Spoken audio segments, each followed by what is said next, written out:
वो दो तीन बात ये है। पहली बात है कि 11,000 करोड़ जो प्राइम मिनिस्टर साहब फंड्स थे, उस फंड से 500 वेंटिलेटर 600 वेंटिलेटर बिहार आया था। वो सारा वेंटिलेटर सड़ गया, बंद हो गया। दरभंगा का वेंटिलेटर रूम टेक्नीशियन के अभाव में और बिजली लगाने के अभाव में बंद हो गया। एक भी वेंटिलेटर 500 वेंटिलेटर में नहीं चल रहा है। किसकी जिम्मेदारी है? स्वास्थ्य विभाग पर केस हो, स्वास्थ्य विभाग के पदाधिकारी पर, और जहां जहां ये वेंटिलेटर गई है वहां के पदाधिकारी पर एफआईआर लॉन्च होना चाहिए। क्योंकि ऑक्सीजन के चलते जो लोग मरे हैं वेंट के चलते, उस पर 302 का मुकदमा लगा हर परिस्थिति। एक दूसरी चीज, सिलेंडर सरकार के अस्पतालों में फेंका हुआ है, जिसको मैंने ट्वीट किया, गर्दनी भाग भी है। इस तरह लगभग जगहों पर सिलेंडर और ऑक्सीजन के चलते लोग मर रहे हैं और सिलेंडर फेंका हुआ है, कोई पूछने वाला नहीं है। उस अस्पताल पर के प्रभारी पर 302 का मुकदमा लगना चाहिए। तीसरी चीज, दरभंगा डीएमसीएच या बक्सर, लगभग जगहों पर सरकारी अस्पतालों में एम्बुलेंस जो खरीद के दिए थे लोग, वो आपको आश्चर्य होगा, पदाधिकारी या सरकार के पैसे, जनता के पैसे या एमपी लेट्स 32 लाख का एक एम्बुलेंस जस का तस फेंका हुआ है। तीसरी चीज,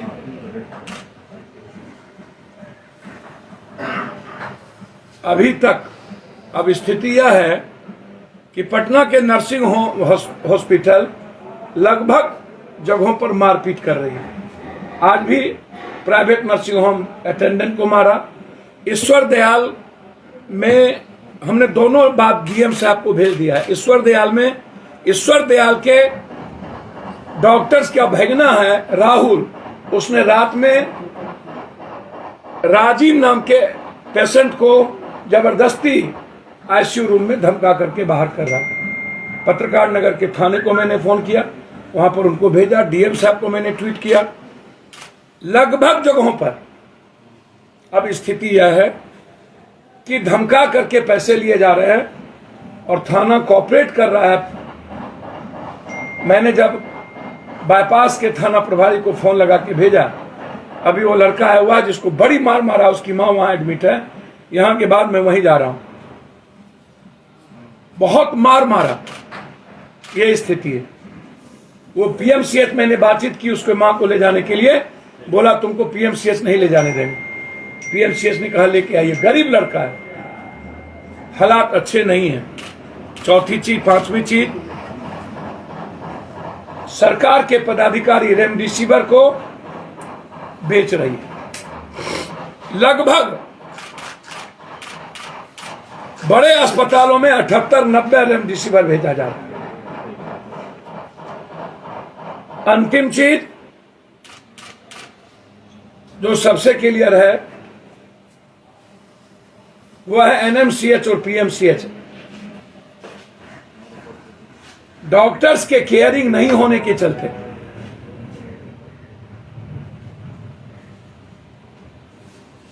रात में कोई भी व्यक्ति डॉक्टर्स को, पेशेंट को नहीं टच करता है। आज 26 साल का लड़का ऑक्सीजन नहीं रहने के चलते उसकी मौत हो गई। उसकी मां लिपट के रोती रह गई, हम जा करके भी नहीं बचा पाए। चाह करके भी नहीं बचा पाए।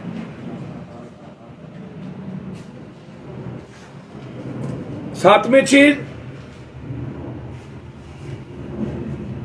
मैं जानना चाहूंगा 2002 में रूढ़ी साहब का सारा एम्बुलेंस डीएम पंकज पाल ने उठा के ले गए थे।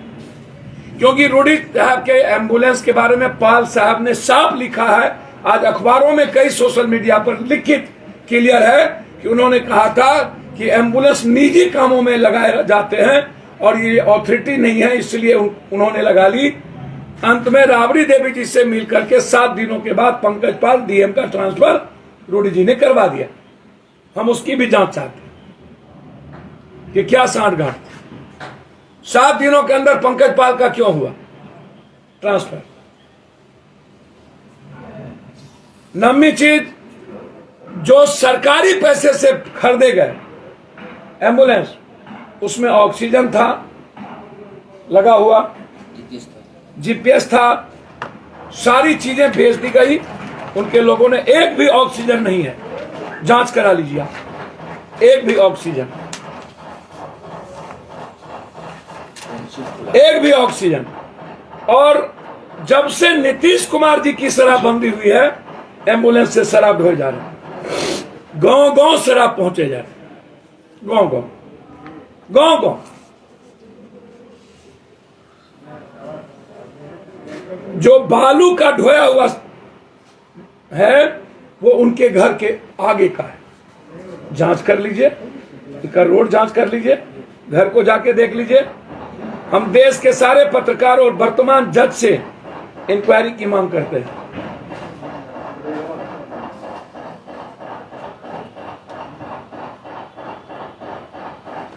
ये जहां पर वो खोले प्रशिक्षण केंद्र, जमीन मालिकों का कागज है, ये जमीन मालिकों का कागज है,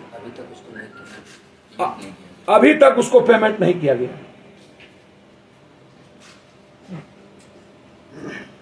उम्रावती देवी, ये कागज आप लोग को अभी हम भेज देंगे, उस पर स्किल,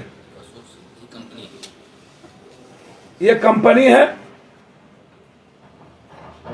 इसी कंपनी के नाम से स्किल बना, ये कंपनी उनके निजी आदमी का है, सारे पैसे उनके कंपनी ने उठाए, जो बंबई के प्रभारी थे और बंबई से ही लाया गया।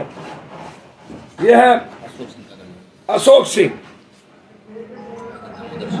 और एक है दामोदर सिंह। अशोक सिंह, दामोदर सिंह और देवी, तीनों की जमीन का 1 रुपया नहीं दिया गया। ये मेरे पास कागज है, इसकी इंक्वायरी मैं चाहता हूं। मैं आदरणीय मुख्यमंत्री जी से पूरी जांच चाहता हूं, वर्तमान न्यायाधीश से।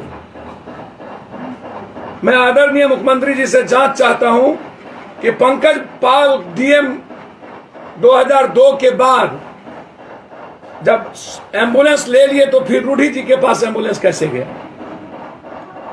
उस एम्बुलेंस का जीपीएस से लेकर के ऑक्सीजन सिलेंडर कहां गया?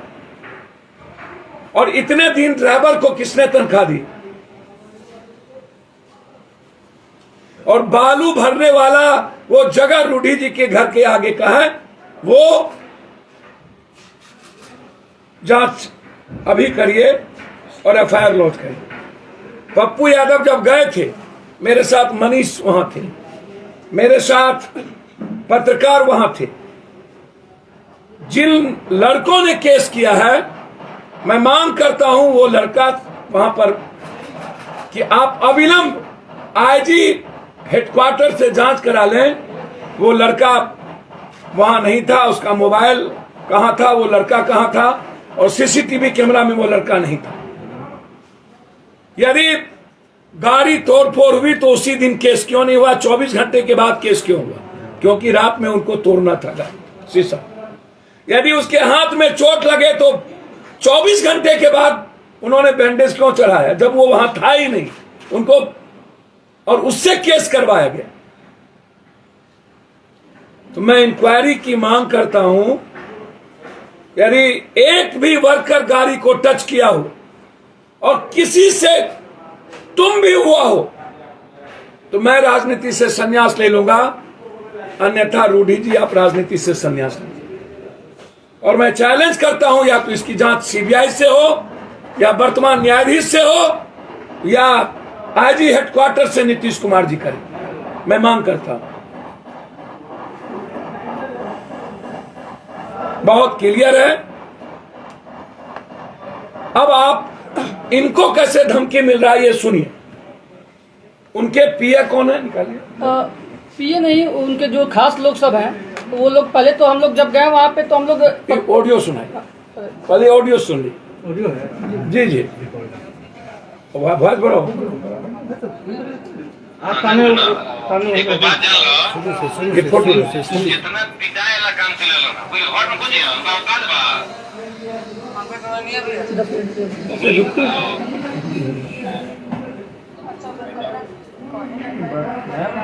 आवाज है, इसी का आवाज इसी का आवाज सही ये तो हो जाएगा, यही से कर लीजिए।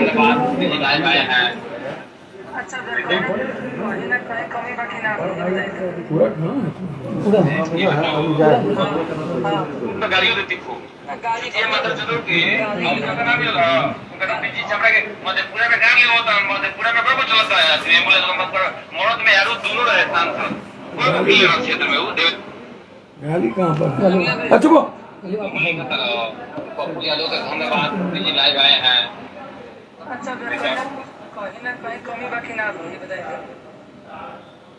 ये बताओ हाँ मम्मी बा ओकरा पीछे सब लोग के होला, तारा मन से लायक कर कोई के मन से लायक होकेला होके तार पड़ोसिया घर के बगल में सब सहोदर नहीं हमारे सुनिए ना, आज सुनो, आपके मन के लायक जो भी होगा वो बगल में आपको देखना चाहेगा। देखिए सब कहिए नहीं, बगल का आप लोग क्या कहता है इसके चक्कर में छोड़िए, सुनिए कोई नहीं, उनको भी राजनीति करना है। नहीं जैसे कि आपके बगल में भैया मेरा बात तो सुनिए, जैसे कि आपको भी पता है, छपरा जिला में सबको पता है कि पप्पू यादव सबसे खास हमें यहाँ पे, ठीक है ना।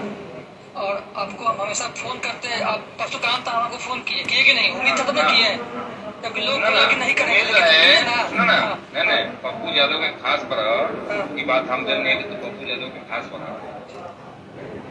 पप्पू यादव रॉन्ग डायल कर दिए, अभी तक उनको हम लोग बहुत मानते थे। रॉन्ग डायल वाला क्या बात है बताइए ना। सुनो ना, बताओ तो रॉन्ग डायल की बात नहीं होता क्या बात, वो साले चुतिया मदर चौथ की सुनो ना, अगर सुनो तो गालियों देती चुतिया मदर चौथ के उनका नाम मिला, उनका पीछे छपरा के मधेपुरा में गाड़ी होता है, मधेपुरा में बड़ा चलता है, एम्बुलेंस नंबर पर मौत में यारों दोनों रहे सांसद, कोई को खेल रहा क्षेत्र में वो देवे लगी, लंबा घूमता है तो चोर तिहाड़ जेल में बंद रहे, साला सजायाफ्ता आदमी उसको चल नहीं हो रहा था, क्या बात करेगा वो? हाँ बोलिए। सुनिए, हाँ बोला। गाली बंद मत कीजिए। नहीं और क्या, अरे गाली देंगे, खूब गाली देंगे उसको। हम नहीं सुनेंगे, आप दीजिए कहीं देना तो हमको मत, हाँ। मत दीजिए, मेरे सामने मत दीजिए। हाँ ना सुना, एक बात जान लो, हाँ बोलिए ना भैया। जितना पिटाए वाला काम के लिए ना, कोई घर में कुछ है, उनका औकात बा, जानकारी लेके आई ना, चाइलेंज उसमें है ना, हाँ चाइलेंज है तो कह क्या है ना, चोरी चुप के क्या आता है, ना तो अगर उसको नेतागिरी करना है तो कह क्या है ना, खुले चैलेंज है, चल बाण मधे पूरा चेतन सहाबुद्दीन की यहाँ भेंट करे, सलाह उन सहाबुद्दीन की यहाँ जिससे क्या बात करते हैं, किससे भेंट करने जा रहा था? टॉपिक पे आइए ना भैया, क्या है साहबुद्दीन टॉपिक की बात कर रहे हैं ना बाबू, सुनो ना, बड़ा जो खास बनी हो। ना सबसे बड़ी बात नहीं आप उनको फोन नहीं करते, आपको फोन नहीं करते। नहीं सुनिए आपको बताते हैं, आप जो इसका फोटो देख लीजिए, ठीक है, आपका रिस्पेक्ट करता है उसने बोल दिया। ये इनके घर पर यहीं रहते हैं, यह पटना में भी है, पटना में अभी हैं। राजीव प्रताप के रूडी के घर में ही क्या रहते नाम हैं। है इनका? बबलू चौक सामने दिखाई, फोटो बड़ा करिए, फोटो को बड़ा करिए, ये बबलू चौबे जी हैं, ये माँ बहन पप्पू यादव को और औकात बता देंगे, दिखा देंगे इनको, यहीं से छिड़िए, बड़ा गाली दे करके लीजिए ना भैया। ये ना बड़ा हो जाएगा। मनीष जी इधर दिखाइए, मोबाइल में बना है, लॉक किए हुए हैं, पप्पू जी के सामने दिखाइए, अब ये सर सामने दिखाइए। अब इनके तरफ हमारे लोग माँ बहन तो नहीं करेंगे, झंझट करने नहीं जाएंगे, हमारे माँ बहन को गाली देने से एम्बुलेंस मिल जाए। अब इनको क्या धमकी दिया, आज रूडी जी के दामाद ने इनको क्या लिखा है वो दिखाए, संभाल के रहिए अपने दामाद, अभी मैसेज किया है, हिसाब से रहिए अपने दामाद, ठीक है।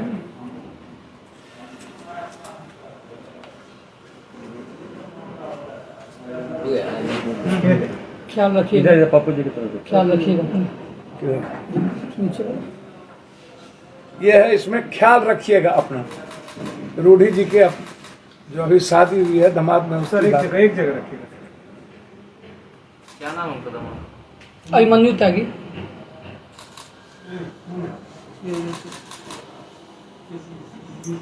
बंद हो गया। मोबाइल उतना आगे मत करो, बस हो गया। अब आप बताइए, तीसरा भी ऑडियो है जिसमें कह रहे हैं कि बहुत जल्दी मरेगा पप्पू यादव। अभी उसको हम लास्ट बाद में दिखाएंगे। कौन धमकी दे रहा है? अब रूडी जी खुद उनका आवाज ये अभी नहीं दिखाएंगे, ये आपको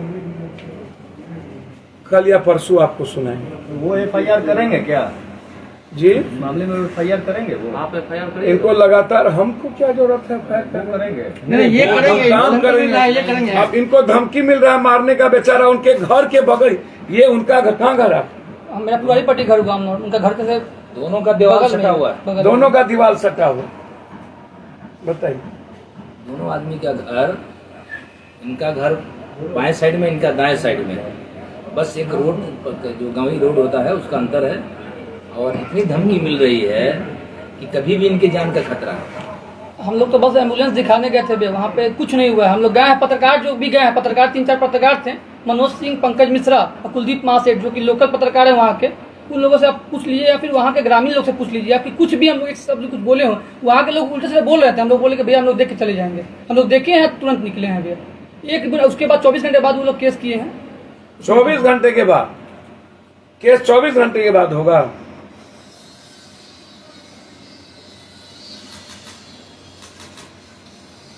तो पप्पू यादव के मार देने से रूडी जी आपको सकून मिल जाए गाली गलौज करने से। हम जवाब कोरोना में हम लोगों की बात करें कि हम रूडी जी का जवाब देते हैं। अब ऐसे लोग भी जिनको कुत्ता ना पूछे वो भी धमका करके हमारे नाम से गाली गलौज कर रहा हो, तो चलिए मैं सिर्फ इतना कहूंगा कि सरकारी सारे एम्बुलेंस चल रहे हैं। सरकार अविलंब 72 घंटे के अंदर एम्बुलेंस के चलते जो मौत हुई उस पर केस करे, एम्बुलेंस को सड़कों पर लाए। और एम्बुलेंस की माफियागिरी अभी भी बंद नहीं हुई है। पटना में और जगहों पर 30,000 40,000 रुपया ले रहे हैं। सारा ऑडियो आ चुका है।